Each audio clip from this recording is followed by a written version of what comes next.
Right, okay. What is Resilient Scotland all about? Okay, the second we realised we were going into lockdown, we realised the significance of this would be enormous. It was going to change an awful lot of things, and we knew roughly what we thought was going to have to happen as an outcome of it. But we wanted to get out quite quickly and codify this and put it together and try and shape the story. So what we did was we took our existing work. Our work on climate change was all about effectively resilience and the impacts in the economy, the impacts in society that will come from climate change, from disruption, were very similar to the ones we were facing just now. So we knew that we had the core materials that were needed to do a coherent response to this. So what we did was we planned out a way to address this. But there's something else important for me in this one, which is I am getting a bit older now, as you can tell from the white beard. And I have watched as the forces of progress have observed crisis coming and grabbed the narrative about why the crisis happened and grabbed people's attention during the crisis and then completely lost control of the narrative and the policy when it came to recovering from the crisis. The most recent, the case study is 2008. We were accepted immediately as being right about why the financial crisis happened. And then we went on almost immediately to lose the argument about, okay, so where from here? So what we did was we sat down on day one and we said, right, okay, why do we always lose the story? Why does progress always fail? And the answer to it is a couple of fairly straightforward things. First of all, we don't control that narrative, and when we do, it's too vague. So we want to take a grip off it and say this is specific. There are specific things that are happening here and that need to happen. The next is credibility. We face a difficulty with this all the time because, there is economics. We have a dominant economic model and it doesn't favour change. It's entirely hostile to change in itself because it's based on a magical theory of perfect markets. So what then happens is we see, yeah, but now we need change. But the other side goes to government and says, but there's only economics. Economics is economics. There's only one thing you can do. So, get back in line. So the next thing we wanted to do was make sure that we had credibility for a framework for achieving this stuff. And then the third reason that progress loses is because progress is brilliant at values and wonderful at what it doesn't like. It's pretty good at the broad brushstrokes of where it would want to get to. By the way, I should have said I've injured my throat from too much phone talking and too many Zoom calls, so I'm going to do my best here. I should probably get a stretch so it keep me going. The forces of progress are quite good at talking about the broad direction that we need to get into. We've really captured the concept of build back better. Everyone's quite keen on the idea of build back better, but we also looked around to say, okay, so if you were following, who would you follow? So we looked at Europe, we looked around the world, we looked at the big thinking that was emerging in the early days of the virus. And the truth is that Build Back Better's got a grip of things, but what that means has not. So that was the next thing that we were absolutely adamant on. This wasn't about values, this wasn't vague, this was specific. We are going to set out an achievable, deliverable agenda underpinned by solid theory, which is, it becomes binary. You either do it or you don't do it. And if you don't do it, you can't say it's because the detail wasn't there. So that was the strategy. Of course, it developed quite a bit as things went along over the next kind of 6 weeks to 2 months. But this is more or less the shape of what came out.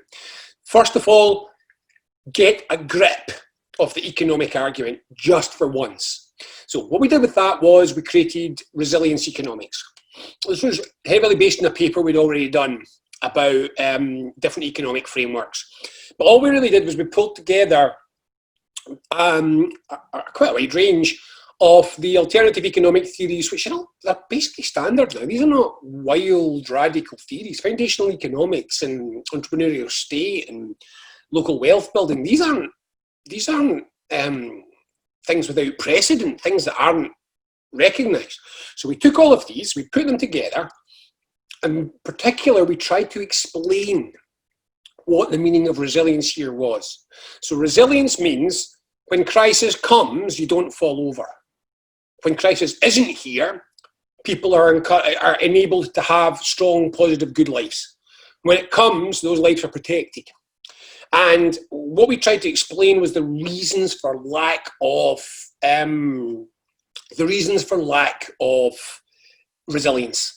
And what we were seeing was the breakdown of long supply chains, the vulnerability of the expectation that free markets can deliver absolutely everything, and quite an alarming awareness of our lack of productive capacity domestically.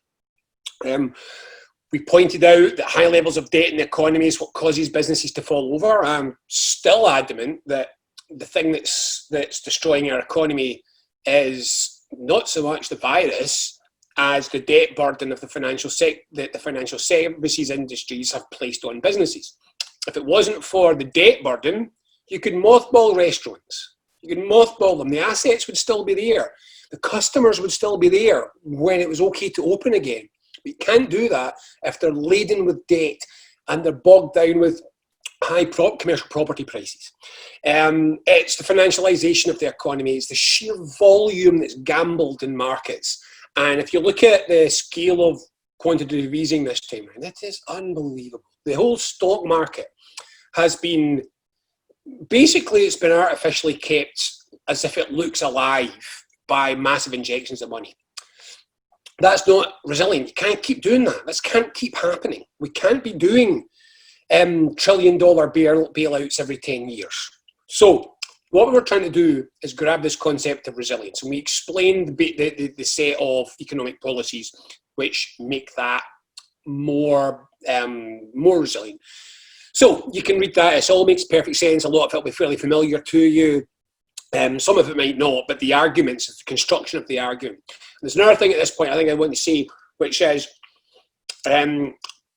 the construction of the argument is also designed to get the usual linguistic problems of progress sorted out. So progress is usually sold related to its niceness. So it's nice, we like, we do nice things, we want a nicer world, we want to be better people, blah, blah, blah. The problem is the semiotics of influence, the semiotics of crisis are that this is good during the initial phases of the crisis when solidarity is a big factor. But when we get into recovery, when people start to really panic, they tend towards things that give them the impression of confidence and strength rather than niceness and aspiration. So we also very much wanted to make sure that this wasn't just back to niceness. This had to be framed as resilience versus vulnerability. So one final part of resilience economics, this was all published as the first report, Resilience Economics. There's one other part of it which is quite important, which is resilience economics has been specifically designed for Scotland. There's a reason for that, apart from the fact we're a Scottish think tank. The reason for that is that Scotland is embarrassingly well equipped to move rapidly to a resilient economy. This is fairly straightforward. First of all, we have utterly phenomenal natural resources. We just do. Our energy resources alone are embarrassingly rich, much more than we need. But the second reason is that Scotland's economy has been massively underdeveloped. We have a feudal land ownership pattern, which means most of our land is barely used. I mean, hill farms, much more about subsidy hoovering than they are about productive capacity. We've got terrible levels of forestry. And that also is because our land is treated as an investment rather than an asset. It's a financial asset rather than a natural asset. So the fact that our economy has this underdevelopment in this crucial sector, this natural resources sector, means that the capacity for accelerating it quickly, for growing that quickly, is there. Early on in the, just for those of you I can't remember if I've written about this yet, but early on in the crisis, I was in contact with a London-based economist, and we're just chatting. And he said he'd actually done a very basic spreadsheet. He says, right, if you're going to weather this, something like this again in the future, just on a spreadsheet, where would you want to be in the world? And the place he picked was Scotland. The capacity for self-sufficiency in an emergency is so high that he concluded that if you were going to be anywhere, be in Scotland. We've got to sell that. We've got to sell the case that Scotland can be the place that creates resilience because of the inherent nature of Scotland and because of its recent history. Right, so we published that as Resilience Economics. That was the underpinning, and then we had to get on with the really big issues, the actual content of all of this. Now here, there was so much work, and I won't even nearly be able to begin to talk about it all, and nobody told me how long to talk for, so I was planning only to do it in our 10 minutes or something like that. But the second part of it is Resilient Scotland. That's the policy stuff. Now, we wrote that as a single document, but we broke it up into 3 phases, and there's so much content in it that simply to be able to get any kind of visibility of the individual issues, we decided to break it into 3 parts and launch it as 3 separate parts. The last part's getting desktop published tomorrow, so it's good to go. The first part is phase 1. Now, that was between easing of lockdown and the Holyrood elections. So this was about explaining the strategy, outlining the kind of broad direction this is pushing in, but it's also about rapid activity to deal with any of the immediate problems. So I won't go through all of it, but what it really does is it sets out the primary strategy. And the primary strategy is to shift the economy away from low-pay service sector to high-pay productivity. To do that, all we have to do is not prop up low-pay service sector as it collapses, and instead redirect the human and other resources from that sector and use that as part of an industrial strategy to create the productive sector. So to do that, we said there are, I'm just doing this from memory, but I think there's 5 or 6 key areas that we can do fairly rapidly. So I'll just go through that very quickly. 1, land. Land is crucial. Everything else comes from the land. So we need land reform, and we explain how to do that. I want to emphasise that we've been quite aggressive in the sense that we're saying compulsorily purchase land. But I also want to emphasise that we're not talking about mass state ownership here. We would like to get to a Nordic situation where it's quite normal for people to hold land. This land will all be valuable. It would be a wonderful outcome from this, that it became normal for you to own 15 hectares of forestry as an investment opportunity. You might have a cabin in it, you might go visit, you might not. But it creates a wide and balanced land ownership pattern in Scotland. So 1, land reform. Then the land-based industries become a major possibility. First of all, crops. This will be primarily trees, and when I say primarily trees, that's a lot. So it goes from everything from native broadleaf. I learned this recently. Nobody says hardwood and softwood anymore in the forestry industry. It's conifer or broadleaf. So native broadleaf, what we would have called native hardwood in the past. These will take 60, 70, 80 years to be anything like a usable crop. On the other hand, willow coppicing, 3 or 4 years, you'll be getting crops out of willow coppicing and everything in between. So we can do all that, but that's not the only crops that we should be looking at. There's other innovative things that we should be using for manufacture, including bamboo. Bamboo's amazing. It grows very well in Scotland. In fact, it's taken over my garden. And hemp. Hemp as well, particularly for, you can use hemp for fabrics, but particularly for hempcrete and various forms of insulation for construction materials. So that's the crop opportunities. I should have said as well, there is also more opportunity for food harvest. Most of the agricultural land, so the kind of grade 1, 2, 3, which is suitable for agriculture, it's mostly developed, but a third of it's actually barley for whiskey. But one of the things that I found very interesting, I've read more about recently, is tree crops. So you get more calorie per square metre from tree crops just because of the height of them. We don't really take nuts very seriously in this country, but there are still things like greater production of nuts that we can perfectly feasibly do on non-prime land. So these are the crop industries, and in a second I'll explain what all of these can produce, because they'll be very, very much in demand if the plan works. Next, construction materials. Scotland only produces about 20% of the construction materials it uses here, and I can only say this is insane. I mean, I just described the potential for forestry. We've got the lowest level of forestry in Europe and the highest potential. It doesn't make any sense. Well, England's slightly worse, but it doesn't make any sense. And we can go to all wood construction. Again, it's covered more in the Common Home Plan, which was our Green New Deal we published last year. But massive timber, bulk timbers, all sorts of cross-laminations, all sorts of timber construction technologies mean that you can build skyscrapers out of wood. We're building one in Canada, 26 stories. It's planned, of an all-wood skyscraper. And I mean, that's just locking in carbon. It's a wonderful opportunity. But that's not really the big opportunity. The big opportunity is lots of little bits of supply chain. Scotland does not produce any wood insulation. So warm cell that you'll be familiar with, cellulose insulation, we import that, which is crazy because it's bulky. So we are bringing low-grade wood in from Holland in ships to stick in our houses, and we don't produce it ourselves. It doesn't make any sense.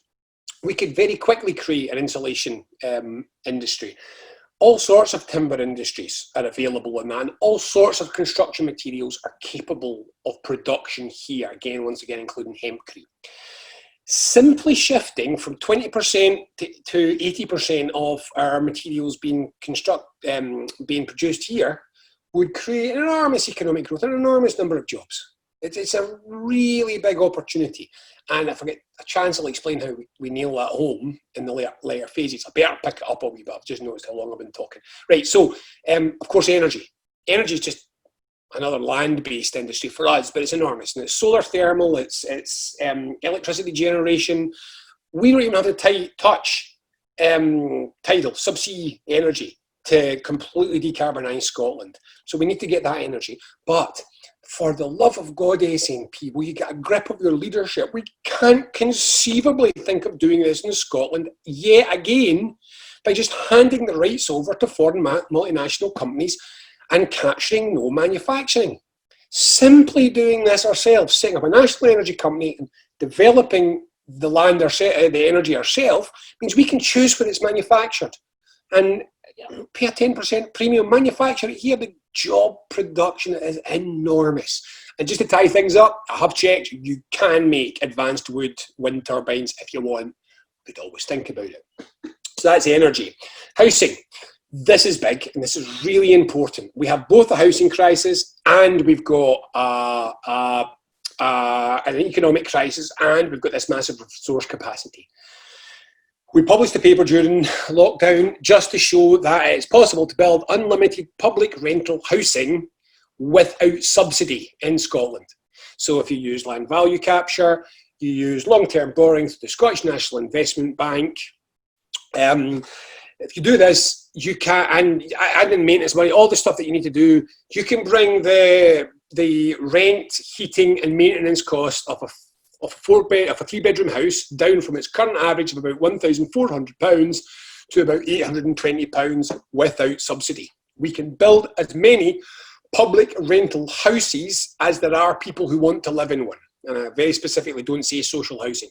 This is not about emergency housing for people in low incomes. This is about finally providing a quality rental opportunity for young professionals, families who don't want to buy anybody. We've got to make this a normal part of our housing stock. We can start building these right now.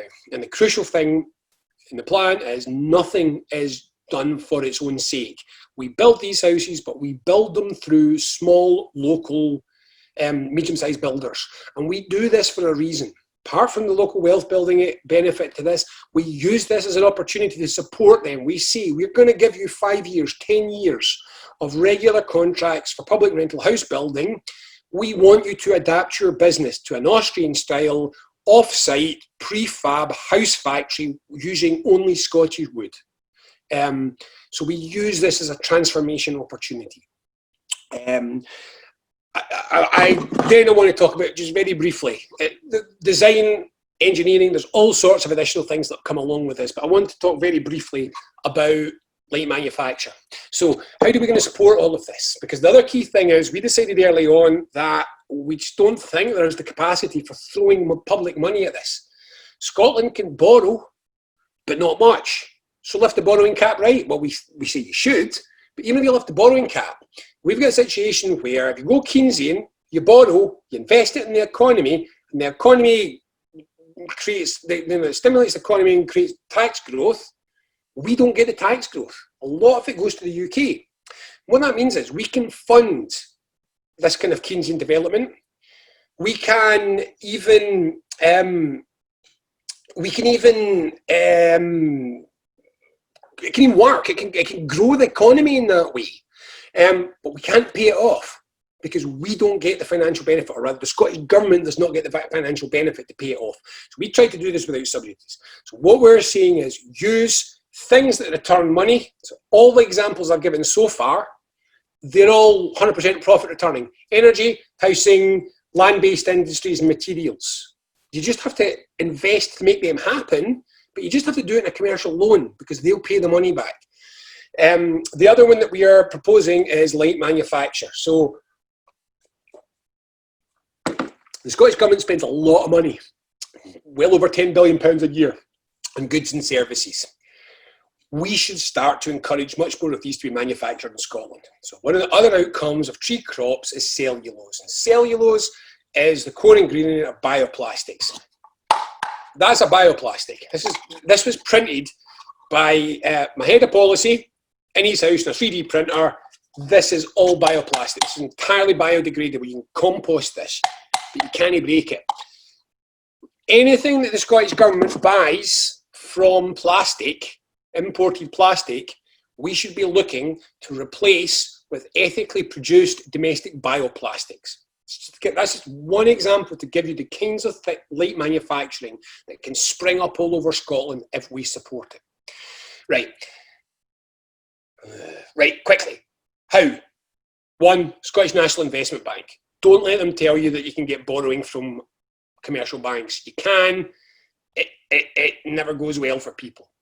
We need to get proper public support here.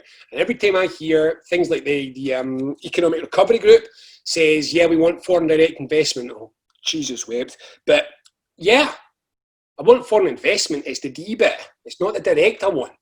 If foreign money is looking for good places to go for a solid regular return, capitalise the Scottish National Investment Bank and let the relationship with the borrower be with a public good bank, not a footloose international equity firm. So we want to see the Scottish National, I'm going to tell you this in 10 seconds because people get this confused. Scottish National Investment Bank currently is treated as part of the public budget.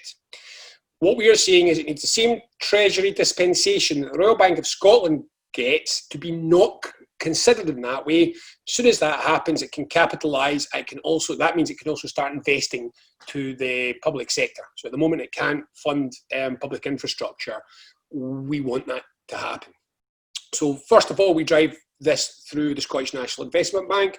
Second of all, we drive it through reprofiling procurement. Hands up. I'm just going to say this flat out. I want to be biased in favour of Scottish business. Scotland has one of the most foreign-owned economies. In fact, I'll be honest with you, my strong guess is that Scotland has the most foreign-owned economy in the developed world, because by most measures, the UK does. So the UK has the most foreign-owned economy, and we've got much more foreign ownership than the UK. So Scotland's almost certainly the most foreign-owned economy in the developed world. We've got to change that for resilience. Resilience comes from a domestic economy, not an international economy temporarily in Scotland, but a domestic economy. So we want unashamedly to favour Scottish business, reprofile public expenditure and use it to build up and support Scottish businesses. The influence that the large corporations have over public procurement in Scotland is scandal. We need to reform that. We need to fix that. So that's how we drive this. I'll mention, I mentioned a couple of other initiatives. I'll mention just briefly the transition agency. So to get from here to there, we're going to have to create businesses that don't exist. Or we're going to have to change businesses that do exist or scale them up. To help people understand the opportunities in this new framework that we're setting up, we should create a diversification agency. So if you lost a job or your business is going to the tubes, get in contact with them. They would be able to tell you, here's the opportunities. Which of these would you like to start up? How could you begin to do this? How can we support you to do it? Or if you're doing something similar, get in touch and ask them to European Union of Procurers. It's all covered. So I'm seeing that a couple of people are sitting in questions here. There's, apart from the fact that we won't be covered by European procurement rules over a chunk of this, everything in this has been designed carefully. We've taken legal advice on it. It's been designed carefully to come back into compliance with the European Union. Let me be absolutely firm about this. Everybody else in Europe is gone flat out protectionist. Every single one of them is skewing their procurement to defend their domestic economy. The only country that isn't is, unsurprisingly, the UK, and following them along like a good little dog is Scotland. We have got to stop being apologetic. In France, by law, you must source 50% of all the food sourced by the public sector from local organic producers. That law has been in place for 3 years. Scotland's choice to take an incredibly restrictive view of procurement rules is a choice that was placed on it by, and I'm just going to remind you, for anyone that doesn't remember this, Scotland's procurement rules were produced by the man who bought Tory Andrew Flo for Rangers. It is a right-wing corporate businessman who decided that procurement is only about shaving pennies off the bill for the public sector, and that there is no element of procurement which should ever be considered in terms of economic development. Once again, no other country in Europe takes that stupid view. It is all legal. There's an annex to the full report which explains all of this. Where was procurement? So support everything with procurement, diversification agency to help the businesses adapt into this. The other key element of it is we're going to have a large-scale skills need. So a skills transition agency, also to say to people, anyone that loses a job should be guaranteed relevant training for specific outcomes. This is not the Economic Recovery Group, which is just have training, any kind of training. We are saying here an industrial policy. All of everything I've talked about wrapped up into an industrial policy, an industrial strategy, which specifies where we expect skill gaps to appear and then to support them. Now, this is very briefly explained how we do this in the fast run-up, and a lot of that is to be developed over the first 4 years of the Scottish Parliament. But I'll finish with one last element. This is the bit that's going to be published this week. To really nail this shift home, you don't transform an economy in 10 minutes. To really nail home this shift, we need to sustain the demand for it beyond this initial phase. So this initial phase is a special stimulus because of the economic crisis. We need to sustain that demand for a longer period of time if we want to get the economy finally to shift. By a million miles, the best way to do that is to shift straight from the emergency into a Green New Deal. So a Green New Deal, if structured properly, can create a demand engine for exactly the kinds of industries that we've talked about creating here. So what we've suggested, I should probably just quickly say, we can't actually do a Green New Deal in Scotland. We don't have the powers. Even in a few areas where we have the powers, we can't afford it for the financing reasons. Now, I do also want to say there's buckets of stuff that we can do. So we can't do energy, we can't pay for housing, we can't do heating. We can do resources, we can do land, we can mostly do transport. So what we're also saying is that in those 4 years of Holyrood Parliament, we do everything that we can do, or rather we start everything that we can do, and then we set up a Green New Deal incubator, an incubator project which takes anything that we can't do and gets it to shovel-ready stage. Now this is quite helpful in as far as, it's coincidental, but the things that we can't do all have long lead times. I mean, 3-4 year lead times before we could dig the first hole. So it's actually quite convenient that over that Parliament, we can, the things that we can't do, we wouldn't be able to get round to actually doing anyway. There's nothing stop us doing the surveying, the planning, the supply chain development and the skills development. The only thing we can't actually do is the policy and pay for it. So, incubator. Now, this flips us into the third section, and this is, like I say, this is where we nail it home. Some of you are familiar with the Common Home Plan. We just return to the Common Home Plan at this stage. So this is a 25-year, although we've done the 5-year incubator, so a 20-year plan to completely decarbonise the economy. But actually, it's not just that. It's all 7 environmental crises. It's all costed. It's all explained how we finance it. It more than pays for itself through the stimulus that would create into the economy. It does. We need to do this anyway for climate change. But what it does is it creates 25 years of solid demand for construction products. There's some more things that come into this. For example, to go to a district heating system, we need a lot of pipes. That's quite useful because we've got a whole supply chain industry for the North Sea oil that makes pipes and needs something more useful to do with itself. So we create a supply chain demand for the economy, but also a labour force demand for the economy. And we're talking about hundreds of thousands of jobs here, which lasts 20 years. So by bringing that in, by knowing that's coming, we can support and nail home everything that we do in the short phase. I shall now finish with the but. And the but's not a but that gives us any problems. The but is the whole thing falls apart if we don't get independence. So we can do the pre-Holyrood stuff, obviously, under devolution. We can do everything in the second part under devolution. But that does something important.